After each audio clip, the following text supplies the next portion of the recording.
All right, everybody, welcome back to the garden. I got a question on tomatoes the other day on how I tie them up and suckering the tomatoes. You can see these are early girl tomatoes. They are definitely loaded up. And on the tying part, um, all I do is as it grows is just wrap the string around the stalk.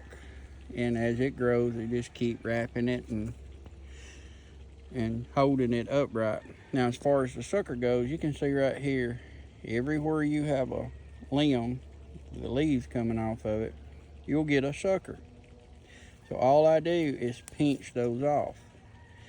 And if you look at this one, this is a sucker that I missed that has grew into a big part of the tomato. And it will get really heavy, but on the tomatoes, what I do is I look for quality over quantity. So here's a Sweet 100. You can see right here where the sucker just came off, and it is real long. So if you let them sucker the way I do them, which they're planted fairly close together, if you let them sucker, then you got a lot of time to do. But if you will let them grow like this and keep them suckered, you'll have one main stalk. Now, most of the time, I will let them sucker one time. That tomato's got spots on it. And if you look at this one, how tall it has got. But all I do is wrap the string around the main stalk. You can use a clip. My brother uses the clips, and it just clips around the string, pinches it here, and it just holds it around the vine. But most of the time I forget to bring them with me when I come. But you can see as we go down here, those first tomatoes were planted much earlier than these. But as you go down the aisle, or the row here, you can see they're all done the same way as you come through here, and all the way down to the end of the aisle. There's 72 tomato plants that's planted in our garden here. And these right here that you're looking at that's not tied up, those are Mountain Fresh. They're an indeterminate tomato, and I will do a Florida weave on those.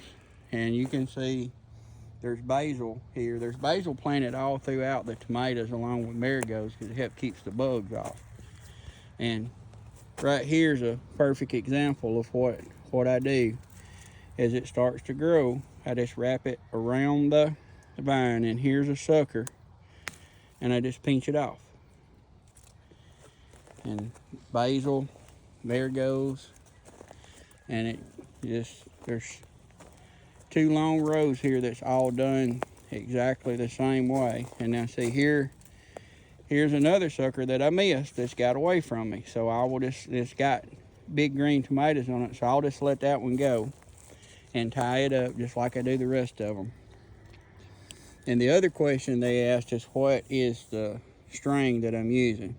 This is just baling twine. The same thing we used to bale hay with. So it was relatively cheap, and if you buy it for doing this, it will last a real long time. But as you go down through the tomatoes, you can see that's how we do it. Pinch off the suckers, and see here's another sucker that got away from you. But you have to walk your garden every day if you get a chance, and we are in desperate need of rain. We haven't had a good rain in a while. You can see kind of give you a overview of kind of what the garden looks like. Everything's doing real good.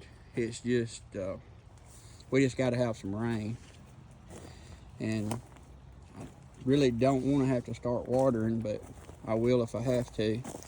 And one little tip in your garden: if you plant these are sugar daddy sugar daddy peas is what they are.